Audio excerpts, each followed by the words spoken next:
At 80, your body begins to whisper secrets that no one warned you about. Most people expect the obvious: gray hair, perhaps a slower walk, or a few more forgotten names. But there is a silent transition occurring deep within your biology that defies the standard narrative of aging. These are not the loud, dramatic changes we see in movies. They are the quiet shifts in how your heart beats, how your brain processes flavor, and how your very cells communicate with the world around them.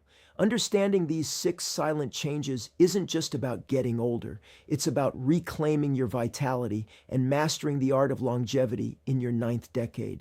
When we reach this milestone, our biological clock doesn't just slow down, it changes its rhythm entirely. The symphony of your internal organs, which has played reliably for 80 years, begins to enter a new movement, one that requires a more conductor-like approach from your conscious mind.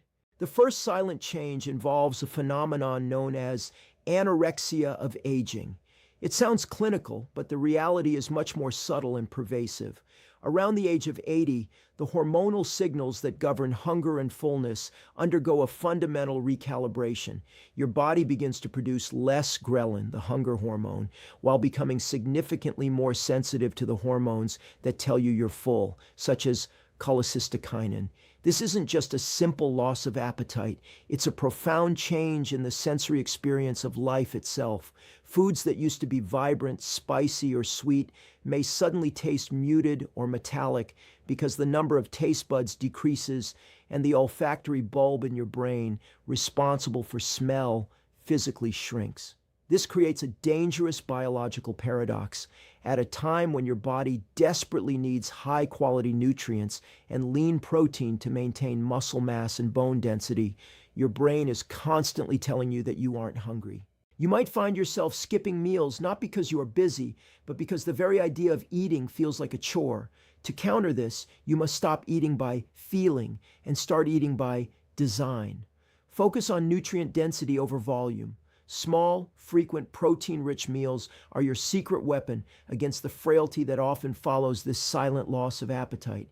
Think of food as medicine and fuel rather than just a social activity. You must prioritize leucine-rich proteins like eggs, Greek yogurt, or lean meats to signal your muscles to stay strong, even when your stomach says it has had enough. The second change happens within your internal thermostat, a process that becomes increasingly fragile. Have you noticed you feel the chill a little sooner than others in the room? Or perhaps you don't sweat as much during a heat wave. By 80, the layer of subcutaneous fat under the skin thins significantly, and the sweat glands become less efficient at dissipating heat. More importantly, the communication between your peripheral skin sensors and the hypothalamus, the brain's master command center for temperature regulation, slows down. This makes seniors incredibly vulnerable to hyperthermia and hypothermia without even realizing they are in danger. You may not feel the heat until your core temperature is already dangerously high, leading to heat exhaustion before the first drop of sweat appears. Conversely, in the winter, your body may lose heat faster than it can produce it, leading to a silent drop in core temperature that causes confusion and fatigue.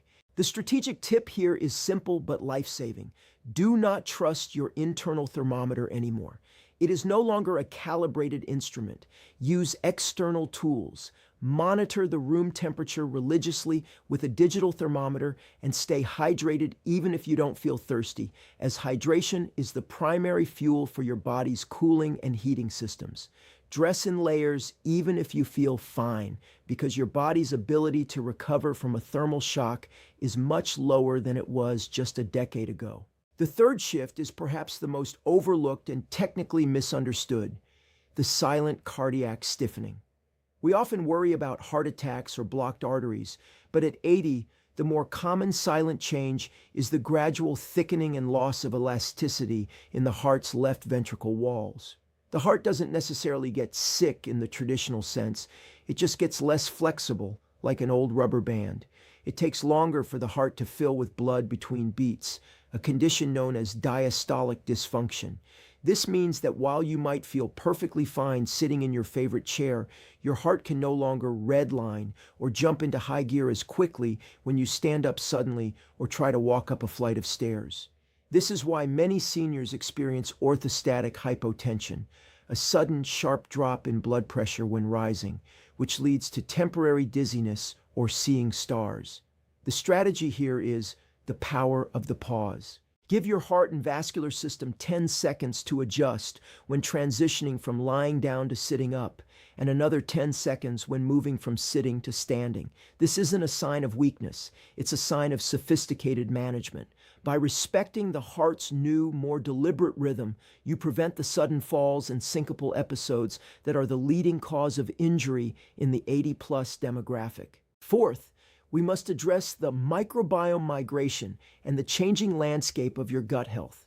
Your gut is home to trillions of bacteria that regulate everything from your daily mood to your systemic immunity. At 80, the diversity of these bacterial colonies tends to drop significantly due to changes in stomach acid production and a naturally slower digestive tract. This isn't just about occasional indigestion. It's about your second brain losing its ability to communicate. A less diverse microbiome means you absorb significantly fewer essential vitamins like B12 and vitamin D from the food you eat. Furthermore, your immune system enters a state called inflammaging, a constant low-grade systemic inflammation that accelerates the aging of your joints and brain. To fight this, you must treat your gut like a prize-winning garden. Fiber is no longer an optional part of your diet. It is the essential fertilizer for your survival. Fermented foods like kefir, sauerkraut, or kimchi, combined with a wide variety of colorful plant-based fibers, can restock your internal pharmacy. This keeps your energy levels stable, reduces the fog in your brain, and ensures that your immune system doesn't turn against your own tissues.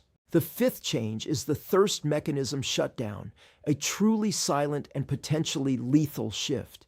In a younger person, even a tiny 1% drop in total body water triggers a powerful, unmistakable thirst response.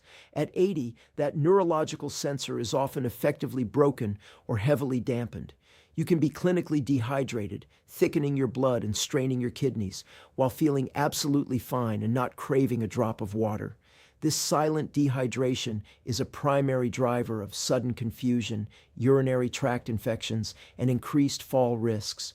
Because you cannot rely on the feeling of thirst, you must transition to proactive hydration. You should be drinking by the clock, not by desire. Water is the literal oil for your biological machine. It keeps your joints lubricated, your brain cushioned, and your blood thin enough to flow through those narrowing capillaries. Every glass of water you drink is a direct investment in your cognitive clarity for the afternoon and your physical stability for the evening. Finally, the sixth change is proprioception decay, the loss of your body's sixth sense.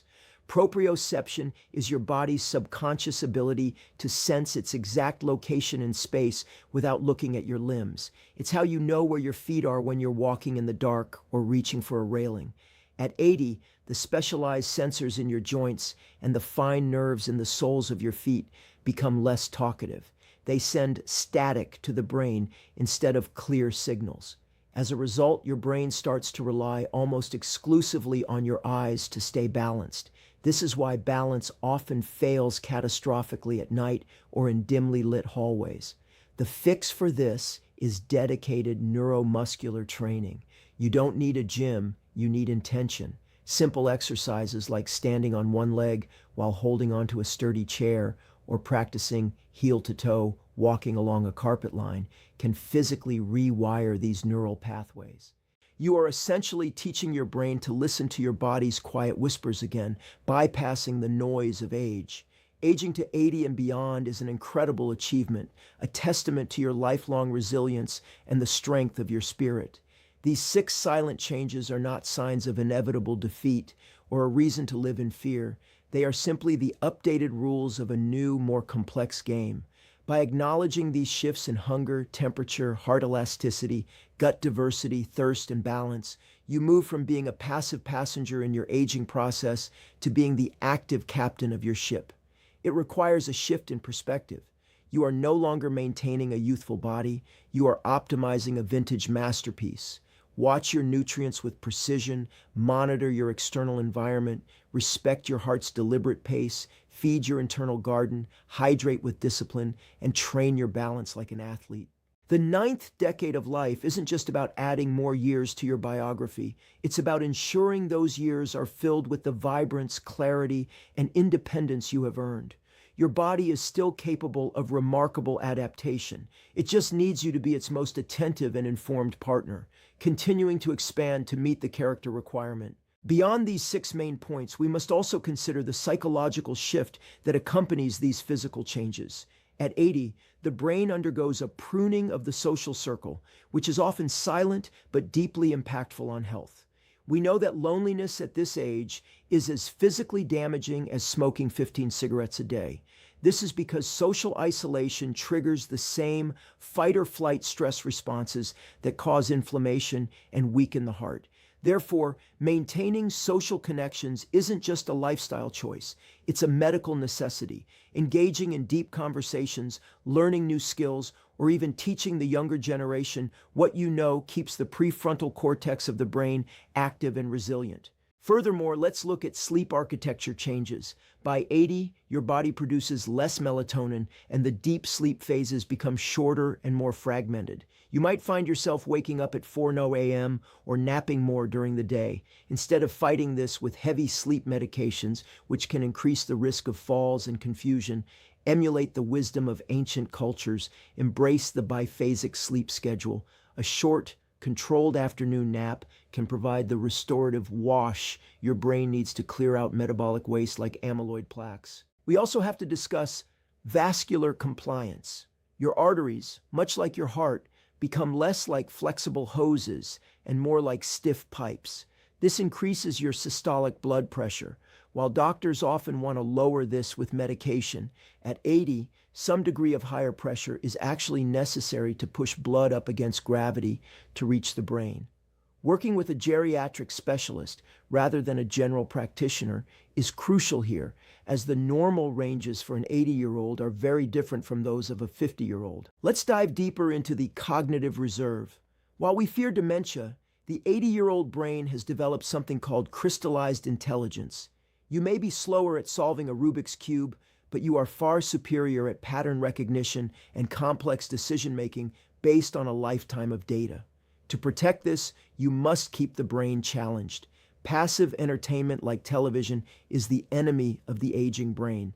Active engagement, reading, writing, debating, or playing strategy games forces the brain to create new synaptic connections, a process known as neuroplasticity, which continues even into your 90s. In terms of bone health, we often focus on calcium, but at 80, impact loading is the forgotten hero. While you shouldn't be jumping off heights, gentle, controlled impact, like brisk walking or specific weight-bearing exercises, tells your osteoblasts to keep building bone. Without this mechanical signal, your body assumes the bones are no longer needed and begins to reabsorb the minerals, leading to osteoporosis. In summary, the journey of the 80s is one of extreme mindfulness. You can no longer live on autopilot. Every glass of water, every walk, every social interaction, and every meal is a conscious choice that determines the quality of your next decade. You are the guardian of a complex, beautiful, and slightly more delicate system. By understanding these silent changes, from the way you taste your food to the way your feet feel the floor, you unlock the ability to age with grace, strength, and an unbreakable sense of self.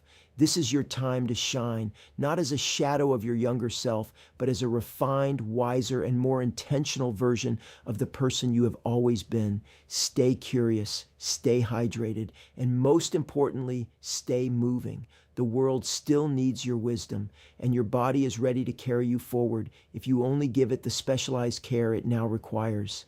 Expanded further. Consider the renal filtration slowdown. Your kidneys, the master filters of your blood, operate at about 50% of the capacity they had in your youth.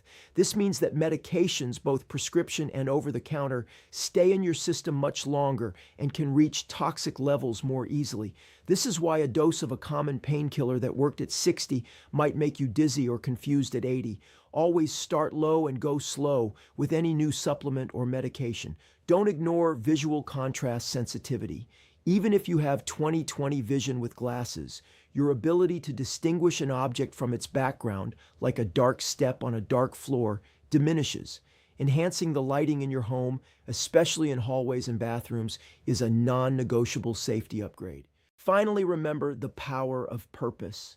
Studies consistently show that 80-year-olds with a reason to get up, whether it's gardening, helping a neighbor, or working on a craft, have lower levels of cortisol and live longer, healthier lives. Your health tips for seniors aren't just about the body.